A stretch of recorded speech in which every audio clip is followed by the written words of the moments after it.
From the National Newsroom of the Canadian Press, I'm Jason White. Prime Minister Mark Carney and Ontario Premier Doug Ford have signed an agreement to have one environmental approval process on major projects like the Ring of Fire.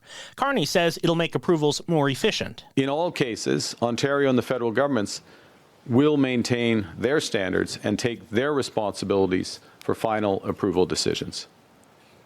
So by aligning our approaches, we reduce duplication in the assessment phase and get projects built faster. He says Ottawa is in the process of negotiating similar agreements with both Manitoba and Prince Edward Island. He hopes to get deals done with all of the provinces. Washington's trade representative says a coming review of the Canada-US-Mexico trade deal will hinge on resolving American concerns about Canadian policies on dairy products, alcohol, and digital services. Prime Minister Mark Carney says Canada's been clear about its intention to protect the supply management of agricultural products. Pablo Rodriguez has publicly announced his resignation as Quebec Liberal leader in Montreal amid an ongoing crisis in the party. The former federal cabinet minister says he's done nothing wrong. I took this decision solely out of a sense of duty for my party, which I sincerely love, for Quebec, and for my country. Rodriguez steps down amid allegations of wrongdoing during the leadership race that he won in June.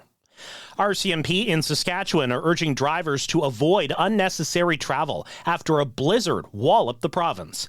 Mountie spokesperson Keely Grasser says a crash involving 3 semi-trailer trucks yesterday killed one driver and injured 3 others. Though the weather system has largely passed through the province, road conditions may still be poor. Just because the sun's out doesn't mean that you can abandon those safety tips. If people must drive, RCMP say they should slow down, dress warmly, and use caution. Canada's second worst wildfire year on record in 2025 is Environment Canada's pick for most impactful weather event this year. Environment Canada meteorologist Jennifer Smith says many of the events on the top 10 list were not a single event, but weather patterns. Heat that lingered, extended dryness, smoke that traveled far beyond the fires themselves, or successive storms that repeatedly affected the same regions. She says it's important to understand those patterns as Canada's climate warms faster than the global average.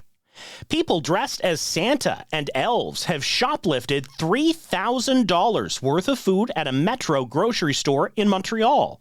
A group calling itself Robins of the Alleys has denounced the profits of large grocery chains and says it plans to give the stolen food to the community. No arrests have been made. Montreal police are still investigating. This is the Canadian Press.